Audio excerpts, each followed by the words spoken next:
like fake meat, you know, Yeah. like growing meat in a on a lab. Laboratory. Yeah, that's crazy. That's crazy. Yeah. It's the future. The future is now, my man. Yes. Yes. Okay, I take the mic a little bit closer and let's let's talk about some stuff. Yes. We can't talk about everything before we start talking. You know? Yes. Okay, so you wanna like introduce yourself, your name, who you are, and what you do. All right. So hello everyone.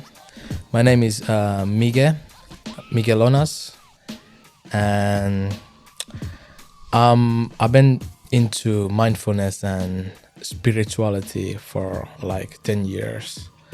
I started back in the days when I was teenager, had a lot of problems, you know. I think every teenager kind of goes through a lot of shit, and I went through the same shit.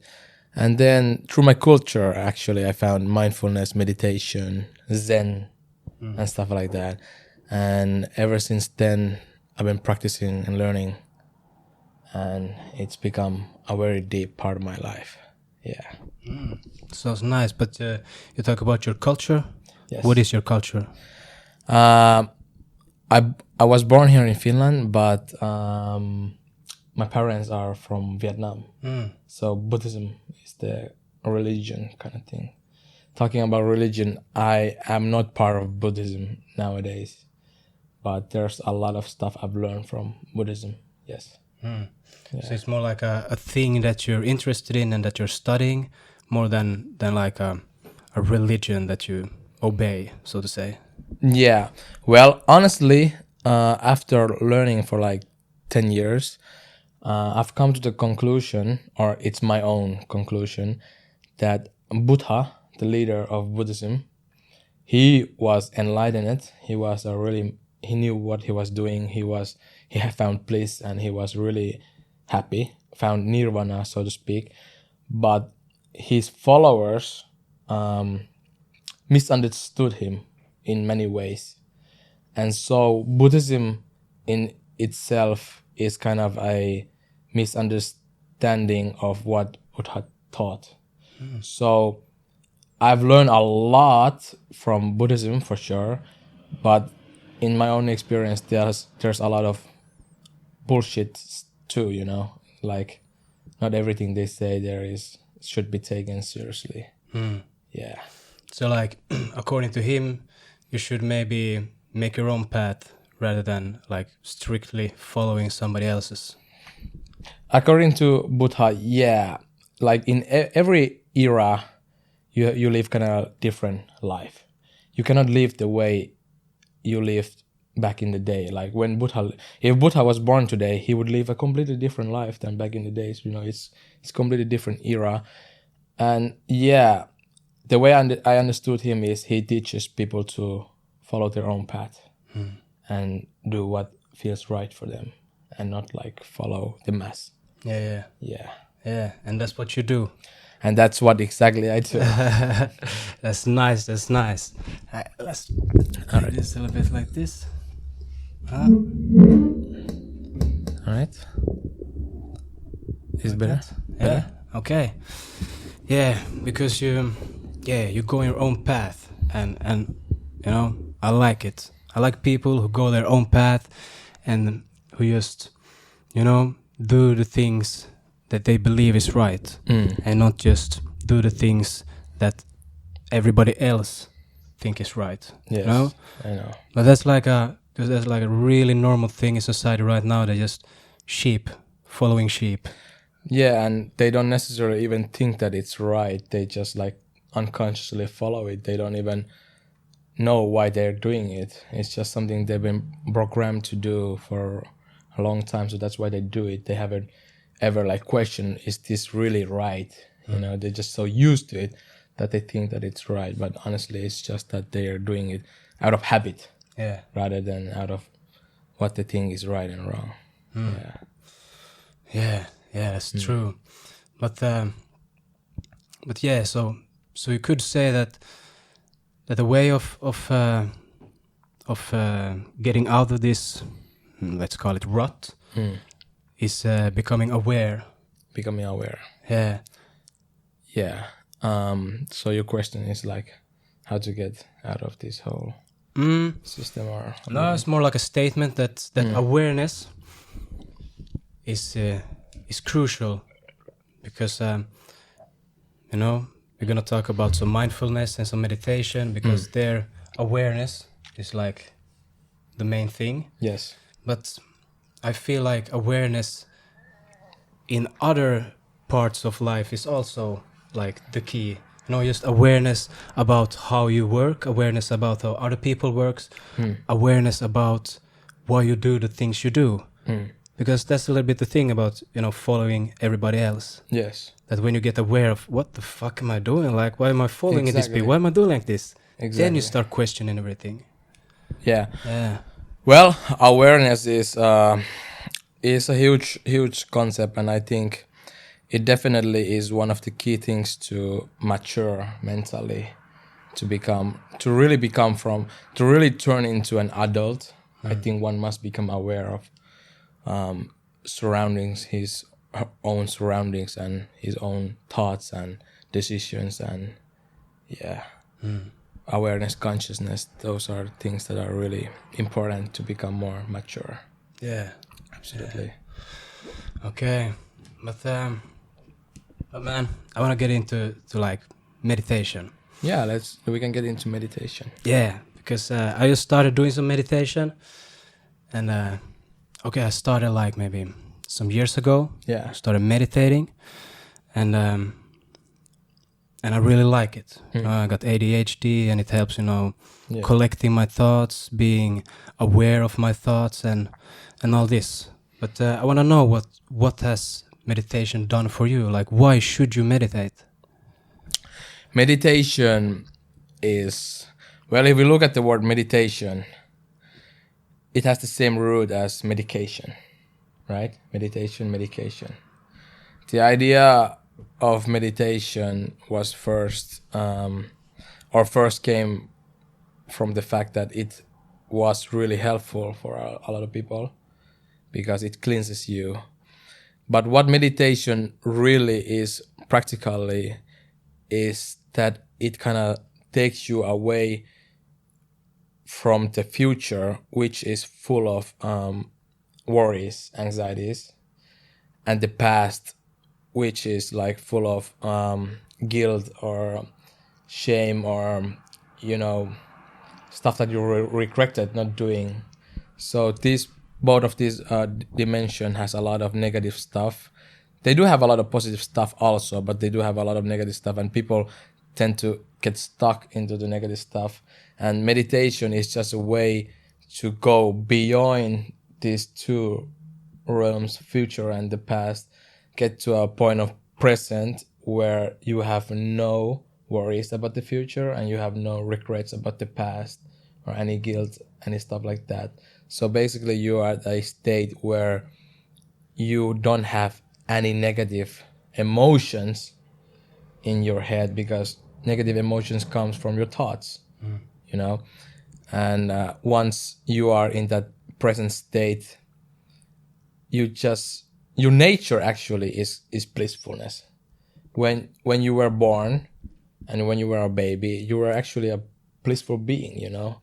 Or have you seen a child enjoying his, you know, playtime, and he's just being playful and blissful? And it's the human being, the adults, right, like us, that have come from the natural state and gone into some weird stuff. So the point of meditation is you get back to your nature, which is blissfulness, kind of like when you were a child. You're not worrying about the future. You're not regretting the past. You know, you're just being present. You're doing whatever you're doing totally. And when you're doing something totally, you're not thinking much. And that's where like a peace of mind is found. Well, I'm not saying that you should never think about anything, but it should be a tool rather than a master, you know? Yeah.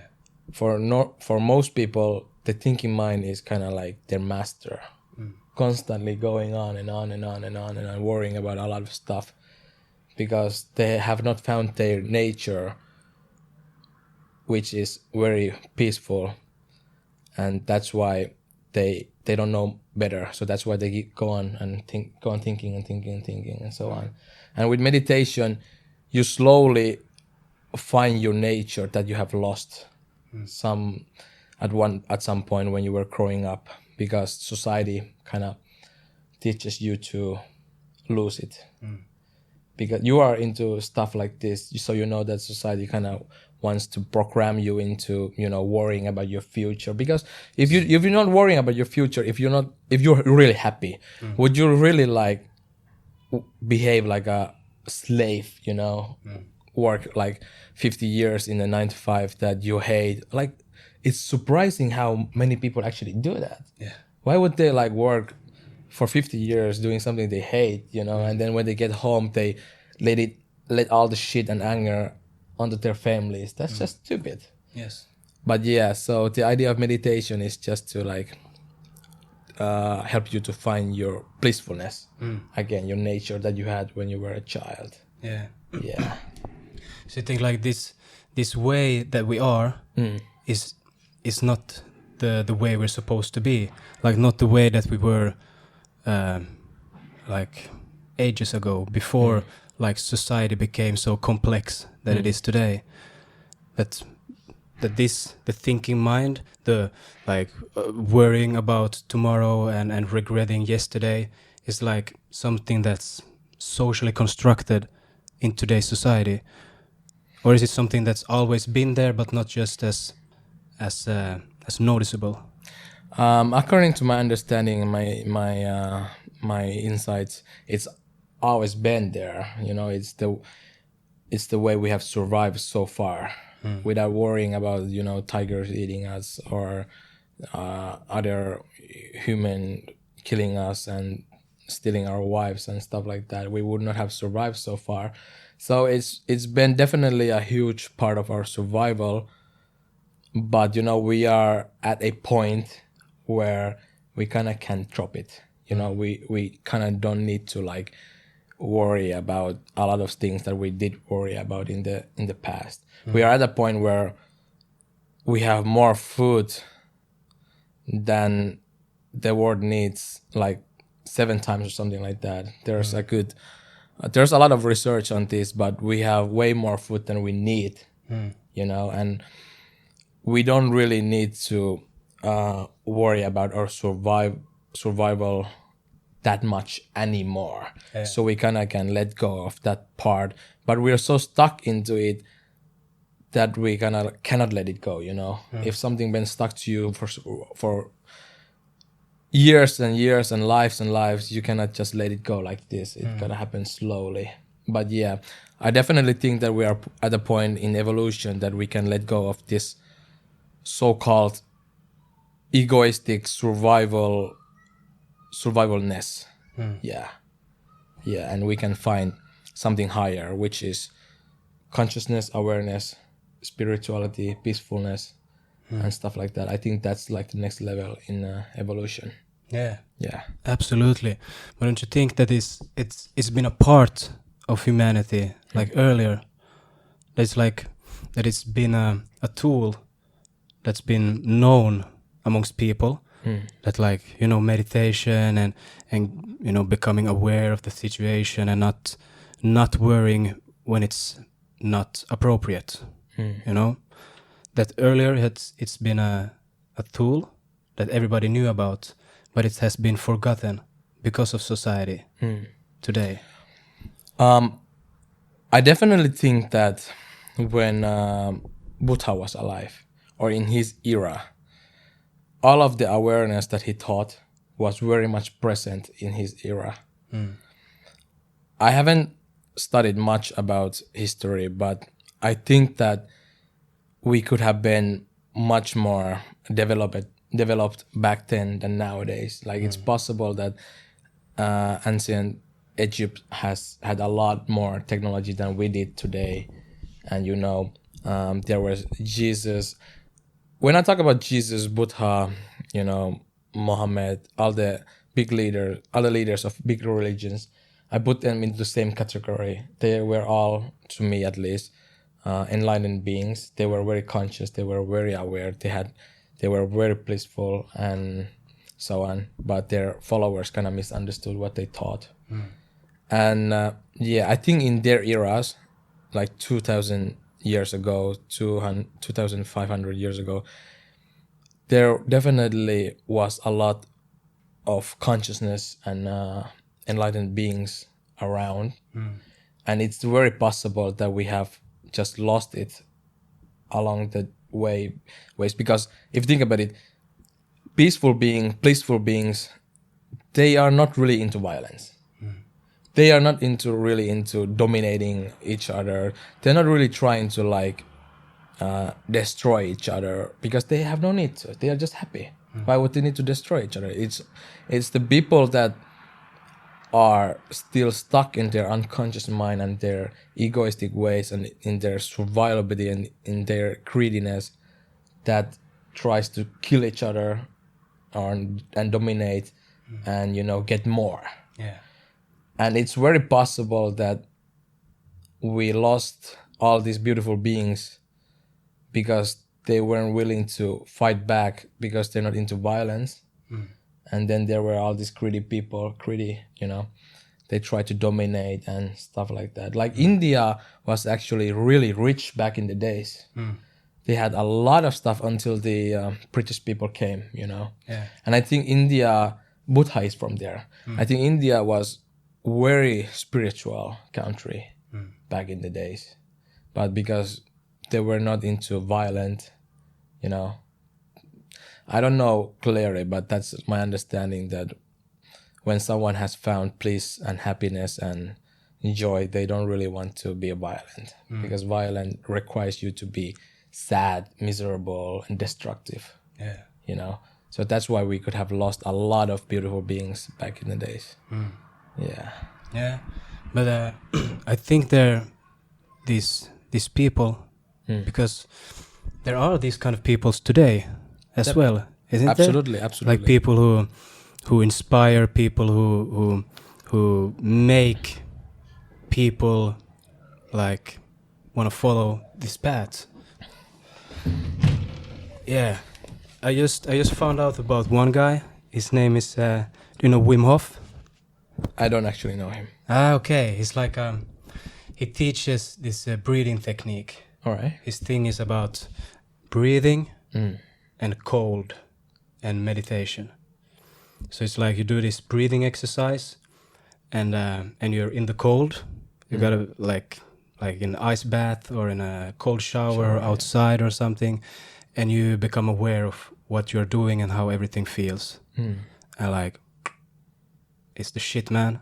It's the shit, because I just started doing it, and it feels really nice. And they have like done studies. They have like scientists who check him when he's doing this, and they can like scientifically prove every like improvement that it comes with. And, you know, because that's another thing that's nice with today, that we can explain things, and that makes it more attractive, you know, to people. Yeah. But do you know like any people right now that's inspiring? Yeah, like, well, inspiration can be in many forms, you know. I know a lot of dancers that are inspiring because I myself dance. And then as far as like consciousness, meditation, and things like that, there's a lot of like, I think, enlightened beings and inspirative people. For example, like Eckhart Tolle, if you know him. He's a really huge name in this field. If you know Sadhguru. Yeah. You know him? Yeah. He's huge nowadays also in this field. And a guy named Osho, do you know him? He has already passed, but he really like did a lot of inspirative stuff back in his days. And then nowadays, if you know, or like RSD, they were originally pickup company, but nowadays They are into self-help and self-development, and they do a lot of inspirative stuff. There definitely are a lot of inspirative people, for me at least. Yeah, because as we was talking about like before, this is an interesting time right now because it's like the time of information. Yeah. You know, anybody can get to know about anything. There's no people like Sadhguru for 30 years ago. Yeah. People wouldn't know about him, but today like everybody can know about him because he's on YouTube, he's on Facebook, he's on Instagram, everywhere. Yeah. And it's nice. People say that the world is like going to shit and everything's becoming worse and worse, but I don't think so. I think this is good, like this with the internet and with people getting to know about stuff. It just feels like everything is getting worse because we also see all the bad things that we didn't see before. Yeah, absolutely. Like if you know who's Gary V. Yeah. He said that, or he likes to say that technology hasn't made things worse. It has just brought the truth out. For example, like money. Also, money doesn't really make people assholes. It just gives them the power to be themselves, which is assholes. If someone is asshole after they became rich, they were always asshole. They were just hiding it. But because with money they have the option to be asshole, they don't feel the need to pretend something else anymore. So with technology, it's the same thing, that it brings the truth out of people. But I definitely agree that technology is taking us forward, but at the same price, there's a lot of risk. With every power, it can be used in the right way or in the wrong way. Yeah, of course. And it can be used destructively. So there's that risk, and we gotta be aware of it. And of course, a lot of talks about AI taking control over us, and I think it's possible too, maybe. I'm not sure, but possibility at least. Yeah. And if that happens, it can be really sad. Yeah. Yeah. Absolutely. Okay. But let's move on to another thing that I find very interesting. Sure. And that also you find interesting. Yeah. And that's mindfulness. Yes. Yeah. Yes. Mindfulness, like today, it's a word being thrown around, like I know, very simply, but tell us, what is like mindfulness for you? Mindfulness, in its deepest sense, for me, is just a balance, a way of balance. Really, there's a lot of, like you said, mindfulness is being thrown a lot out there, and something called think positive is also thrown a lot out there. And I think it's kind of immature, really. Well, it depends on situation, but generally I think it's very immature to always think positive, because say you lost someone important to you, you should not think positive.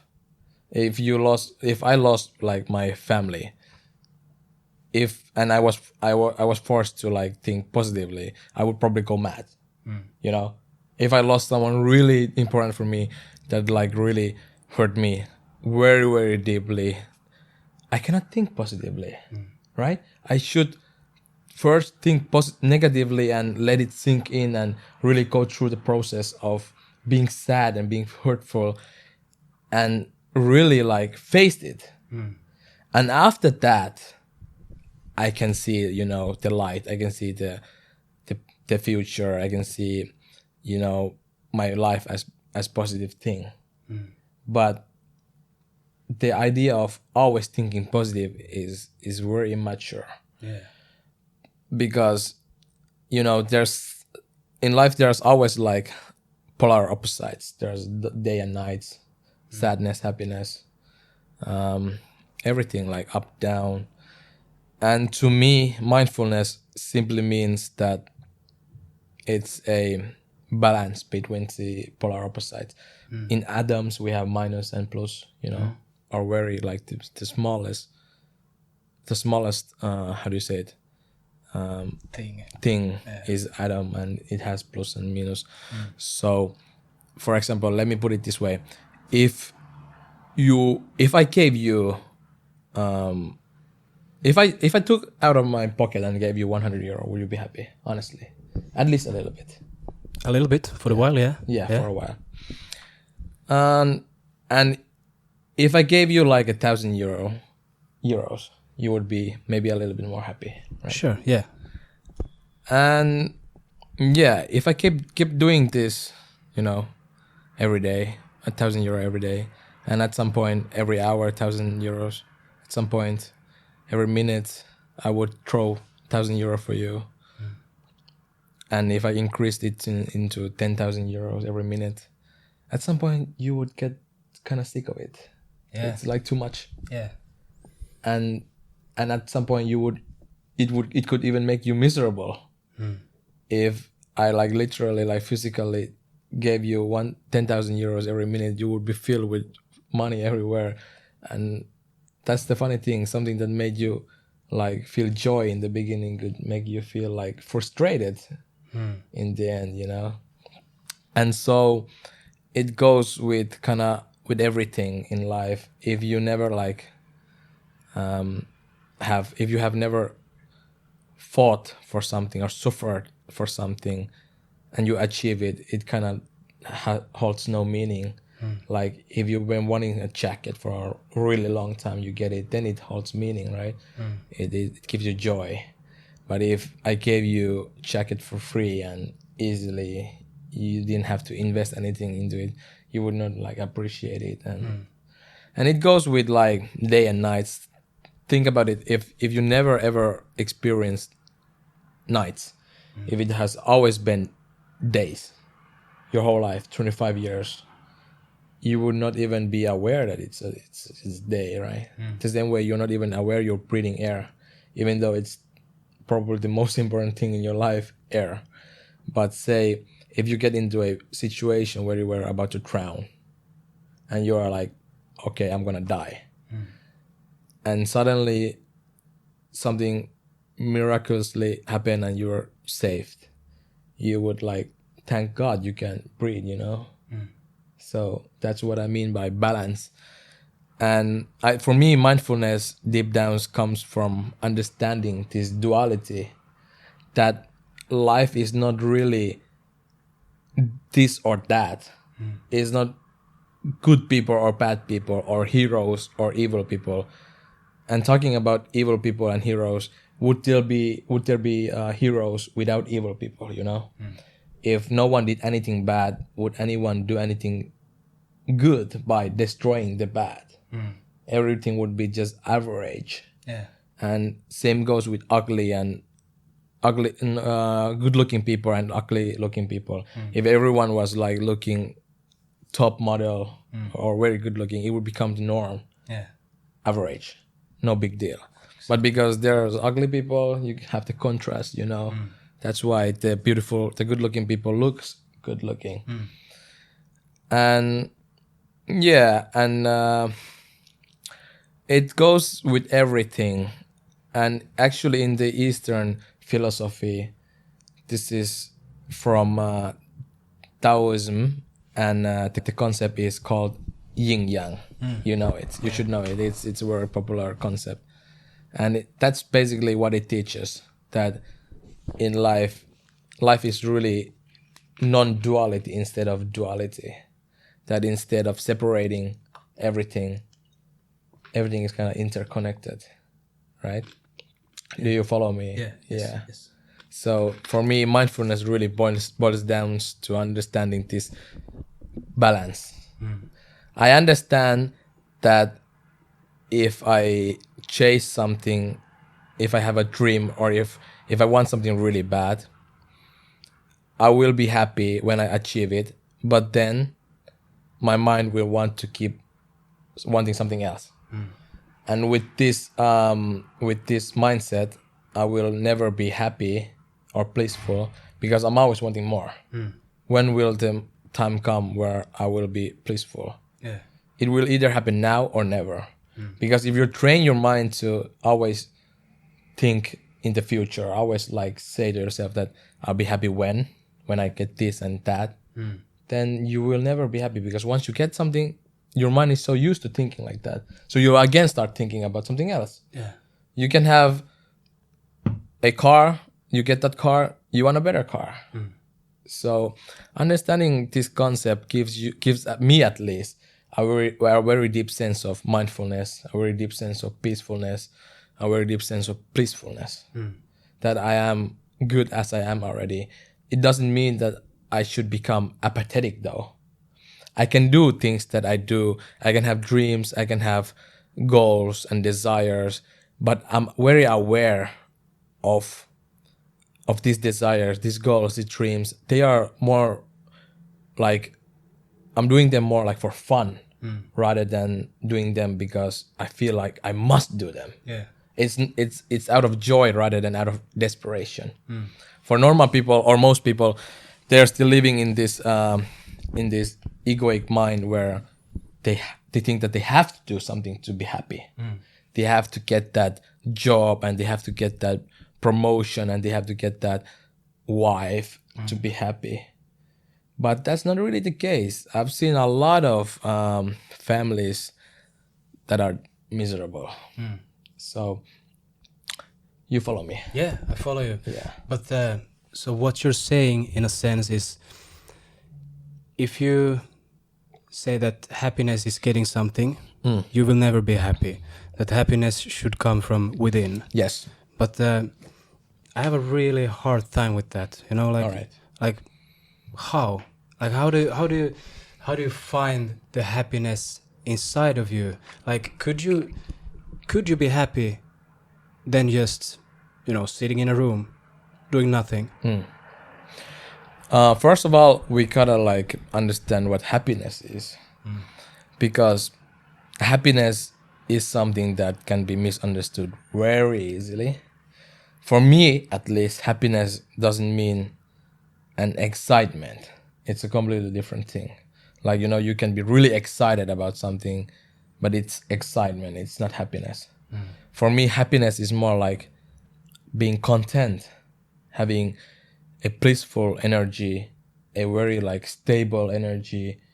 And yeah, that's like more happiness for me than excitement. Because with excitement, again, you kind of have the opposite of excitement, which is like getting bored with life and so on.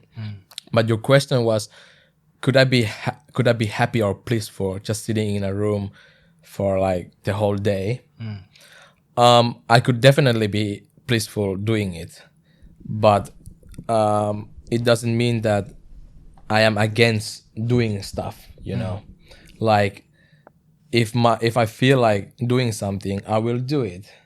But if I was forced to sit in a room, I could sit in a room and I would be blissful. It would not change anything, you know. So the outside situation doesn't really decide my blissfulness. Whatever happens doesn't decide my blissfulness. Even if I was in a jail, I could be blissful.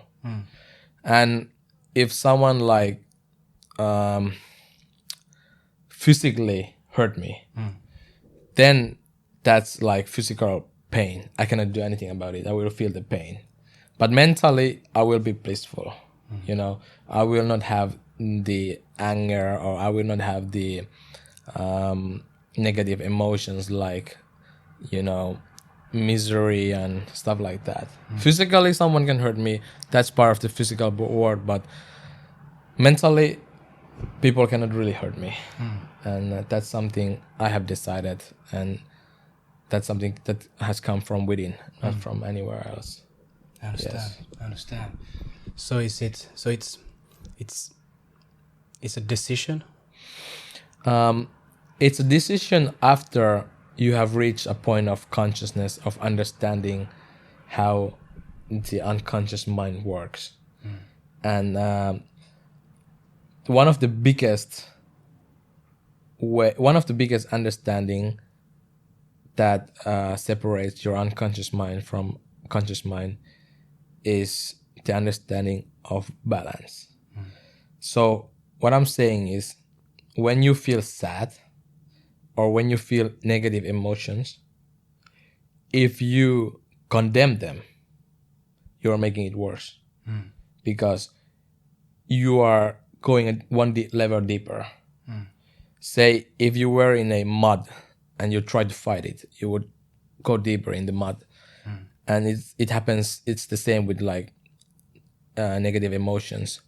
Instead, if you understand, like I've said, that it's part of life, then you accept them. Like it actually, sadness is like one of the most beautiful experience for me, at least. It's very deep and touching. Whenever I'm sad, I accept them. I welcome it. I accept the sadness. I welcome it with my whole heart. Sometimes it's hard to accept it, of course, because it's painful. It can be painful. It can be hurtful. But I'll give it time, and I'll consciously try not to condemn it. I'll consciously try to feel it, face it, and let it sink in. After a point, it's gone. Because it cannot have any power if you don't fight it, if you don't give it. Right? If you understand that life is balance, then you naturally don't want to make a big deal out of, sadness. And the same way, you kind of don't want to make a big deal out of excitement or happiness in the opposite of sadness. And if you understand this duality, you're gonna go beyond then. You go up from that game. You reach a point of non-duality, and in that non-duality, you are just like very peaceful. You see things clearly. Like if you understand why a small child is crying, then it will not affect you. You understand why the baby is crying. You understand why the child is running around like crazy, and you don't make it a big deal. But if you did not understand and you try to like fight it, you try to like say to the kid, stop running around, and you try to like force it, then it kind of makes the things worse. I've found it myself that when I try to like, I have a lot of like baby cousins or cousins that are very young, because I have a huge family, and whenever I let them run around, they just run for a while and then they're done. But whenever I say to them, stop, don't run, they will run even harder. Because I'm fighting it, so it gives them more power. I understand. Yeah, it's just like briefly said, this is the way to like reaching peacefulness. And of course it requires a lot of like consciousness, a lot of awareness, a lot more practice, so to say. But the first step is definitely understanding that life is, very, very balanced in the end. And if you look at the universe, everything is just perfectly balanced. The earth is spinning around, and it goes up and down, and everything is just, has the polar opposite. So, a funny fact, all the wars in the world, all the violence actually comes from people trying to do the absolute right thing, because they are too afraid to just let life happen. They want to do something very, very right. And because different people have different rights, naturally conflict happens. They don't understand that really life is perfect as it already is. And this is something the Buddha and people that were very conscious back in the days understood. And that's why they were not violent. And that's why I think we lost them, because we had all these violent people, unconscious people being violent, and then we had all these conscious people not being violent. So of course the violent people wins. Naturally. And that's why I think we lost them. But that's briefly how you've kind of like slowly reach a state of peaceful. Yes.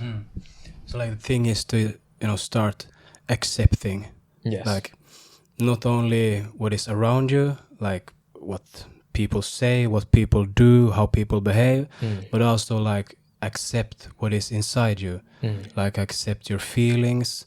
Like there's nothing good, there's nothing bad. It just is. It just is. Yeah. And understand that if someone is being mean to you, or being an asshole, so to say, or being negative, they're most likely miserable themselves. Because imagine, would you see anyone being blissful hurting you? You know, why? If you are blissful, if you're happy with yourself, if you're content, why would you go and hurt anyone? Yeah. It's only when you feel like shit that you want to let it out on someone. So by that simple understanding, I have gone very far ahead in this peacefulness. I used to take those insults very personally, but by understanding that really no one's that enjoying their life will hurt you, at least intentionally. If they hurt you, it will happen accidentally. They didn't mean it. Like you can hurt someone accidentally and you didn't mean it, you know, it can happen. Yeah. And if someone does it intentionally, they are miserable. And in that case, you should feel compassionate towards them instead of like reacting to them negatively, because then you will just do exactly what they wanted you to do, which is make you feel worse so that they feel better, that they are not the only one feeling bad. Yeah. Yeah. Yeah, exactly. And it's like with the kids, and if you try to interfere, like it makes it worse. So like if you react to the person, he just want to do it more, you know. Yeah. But instead is accept and take distance, will make it go away. Yeah. You don't give any power to it. Exactly. And it kind of loses its effect. Yeah. Yeah. But reaching this point of acceptance, like it's hard. Like it really, takes really hard. For me, when I started very young, it also depends on when did you start. If you have been training yourself in one way for 25 years, and then you start doing something completely different, which is in this case accepting. If you've been like taught to like fight against being sad and fight against these negative emotions, then now you suddenly start and accept them. It's completely different. You're not used to doing that. I started this when I was like 14, and it took me couple of years until I fully like grasped the idea of accepting my emotions.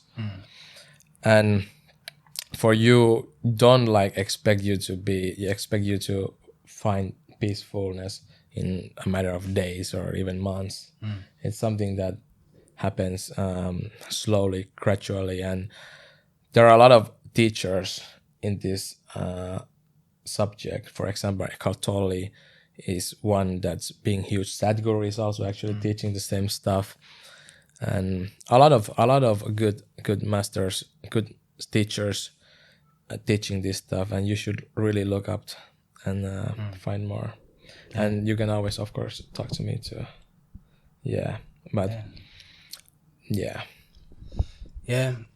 Because like I'm a really practical guy, and I'm like hands-on, so I have a hard time often like understanding just words, if you know what I mean. I know. Like reading complex text about things doesn't that like do much for me.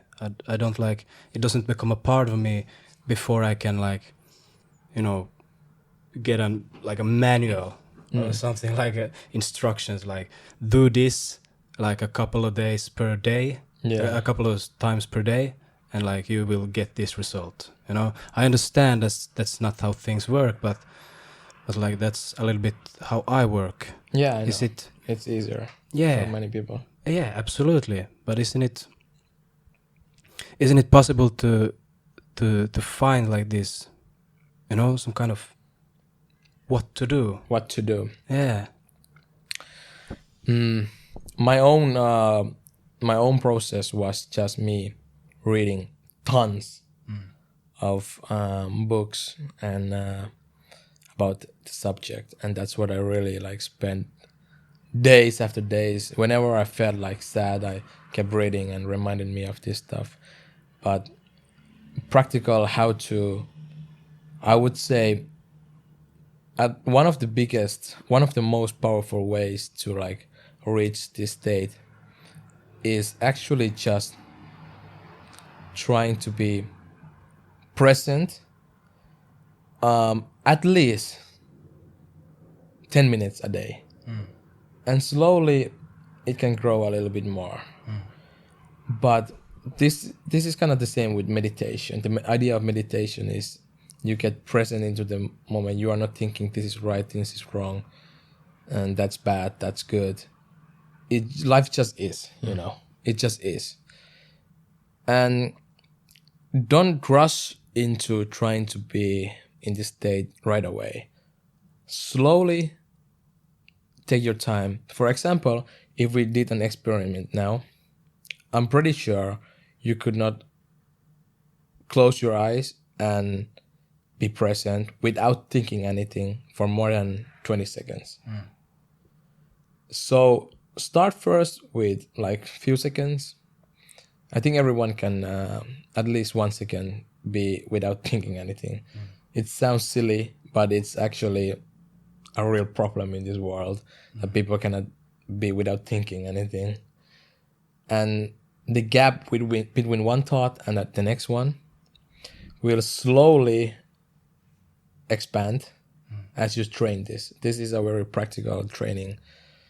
And once you get to a point where you can be without thinking for 20 seconds, 1 minute, 2 minutes, then you can really like sit down and meditate traditionally. Until then, you should not necessarily meditate traditionally. You could like do the dishes or you could clean, but focus on the cleaning.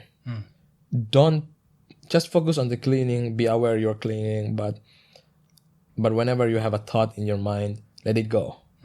Like don't cling into it. It's like when you go out and you see cars. You don't necessarily say, this yellow car is stupid. This red car is beautiful. Well, if there's a supercar, then you would be like, wow, of course. But normally, if you see a normal car, you don't like judge it. You just let it go. And same with the thoughts. When you're doing this consciously, whenever a thought comes, just try to let it go. And if you cannot let it go, don't judge yourself. Don't say like, I'm doing this badly. Because if you judge yourself, again, you give it power and it will get worse. So whenever you catch yourself thinking, be aware of it, let it go, and try to like, the goal is to like expand the gap. You don't have to expand it into the point where you're like 24/7 like this. Then you would not be able to survive in this world, because you need a thinking mind. And every enlightened being, every blissful being uses the thinking mind. It's just that they can turn it off when they feel like it. The difference is that normal people cannot turn it off. They're always thinking. I can turn it off if I want to. I use it because it's useful in this world. I use it because without thinking, I cannot help others. I gotta like put my teaching in the words, because there's no other way to reach people. Words are just, energy. But usually people resonate with words more. So that's why I have to do it. It's useful. But if I ever came to a point where I don't need it, I would not use it. I could just shut my mind and not think about anything. And just be present. So that's a practical training. At some point, you have reached a level where you have found bliss and you don't really need to do it anymore. Like my lifestyle is, I'm kind of like in a meditative state 24/7. Even when I'm talking to you, I'm in a meditative state. It's like you don't feel any anxiety in me, right? I'm just present. And when I'm dancing, I'm present. When I'm eating, I'm present. When I'm doing whatever I'm doing, I'm present. And when I feel like I need to think, I will think. But I'm thinking consciously. and whenever I feel like I don't need to think anymore, I can shut it off. Yeah. So the thoughts are not like coming to you; you are creating them. In a sense. In a sense, yeah. In a sense, if I wanted the thought to go away, I could make it go away. Yeah. But of course, there are times when they come out of nowhere. But it's the times where I'm not necessarily super present. There are times where I'm not always like present. I'm not always like clearly in this moment. Sometimes I'm wandering in my past, but I can pull myself out of it really quickly. So it's not like I'm always, fully present and not thinking about anything, because I have to survive in this world, and I need to think, and I need to like have my thinking mind working. Of course. Yeah. But do you think that it's possible for anybody to like come to this state, or is it depending on the personality or like what they've been through, or is it possible for anybody to come there? It definitely doesn't have anything to do with personality. And I definitely think that anyone can come into this. And I definitely think that every baby, every child was in this state, but they were just unconscious of it. They were very blissful, but they were just unconscious of it. And they needed to grow up, which made them kind of like, which took them kind of out of this state, but made them more conscious. And then at some point, when a child grows into an adult, they can go back into this blissful state consciously.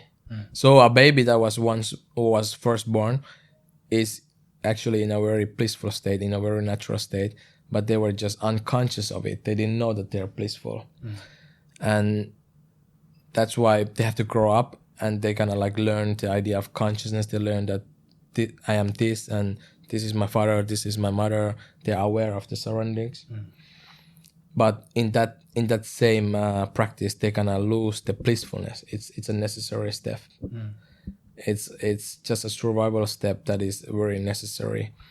They learn the idea of ego. They learn to be greedy. They learn to compete. They learn to like fight. But that makes them conscious. They're more conscious than the baby, even though the baby is more happy in a lot of sense. The baby doesn't have a lot of worries, but they are not aware of it. Yeah.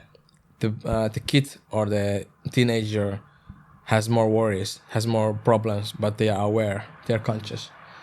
Then the next level is to go back into the natural state that they once were consciously. So anyone can reach this point. Yeah. Absolutely anyone. I don't know about, the people that are like mentally very like somehow sick. I don't know about them, or like super sick, you know what I mean, like people that are just not normal. Yeah. But a normal person that suffers from anxiety and stress can definitely reach this state. Someone who is missing some parts in their brain, or some dysfunction or some mutation, I don't know about them. But most people, 99% of the people can reach this state. Yeah. Absolutely. It's just a matter of like training, practicing doing the things that, being more aware and slowly raising your consciousness, slowly understanding that slowly seeing that your thoughts are just thoughts and not necessarily that big of a deal. Slowly this gap of silentness between thoughts expands. Yeah. And that's just one way to reach this. The other way I talked about, there are a lot of ways, but the other way was to understand the idea of balance. That's another way to really like reach peacefulness. When you understand that life is balanced, everything is perfect as it is, there's no really worries, no stress, you naturally kind of have a sense of peacefulness. It doesn't mean that it will work as the only tool. You need a little bit more, perhaps, but for some people it could be enough to just understand that life is really balanced and everything is really cool. Yeah. Right? Like there can be like a lot of personal goals, but universally, say if the earth got destroyed, would it affect the universe in any sense? I don't think it can affect like in a really, really tiny way, but universally, everything is perfect. Yeah. You know what I mean? Yeah.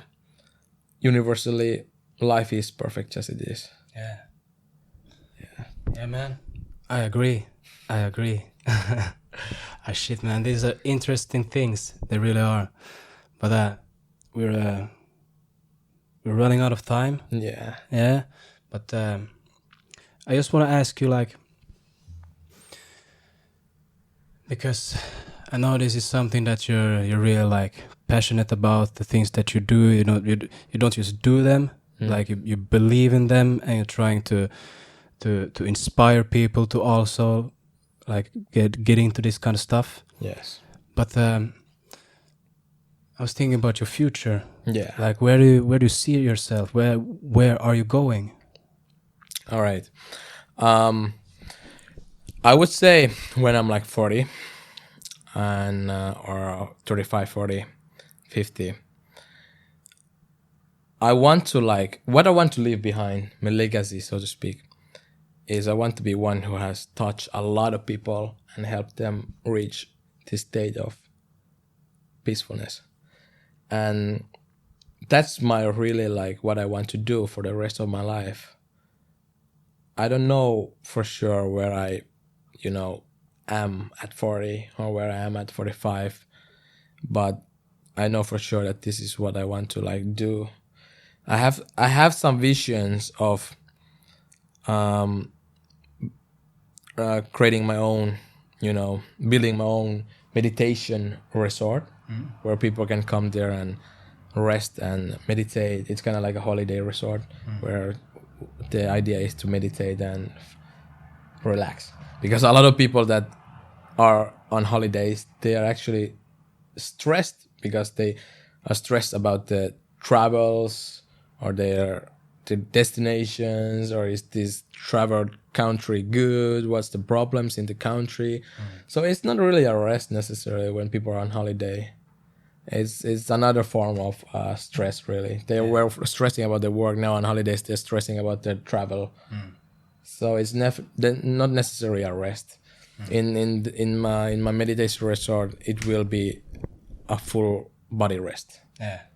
Mind and body. Yeah. That's something I've been thinking about, but I'm not sure. That's one of the ideas. Yeah. That's big plans. Yeah. Well, there's a lot of time, so I think it's possible. Yeah, of course, anything's possible, man. Shit, that sounds good. But hey, we gotta like do another part, like get deeper into stuff. Absolutely. And like really learn what these things are about. Absolutely. Yeah. But man, I'm really glad that you came. Really glad that you taught us all these things, and I'm sure that everybody was as glad as I am. Thank you. Okay. Thanks a lot, man. Thanks a lot. Yeah. It was nice for like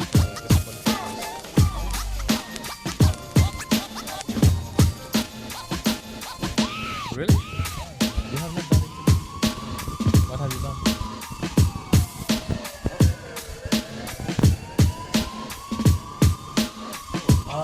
I really need to go to the toilet. Yeah, go. Where man. is it? And it's there. It's here, yeah. For the past like 20 minutes. Really? I forgot to go to the toilet before. Alright.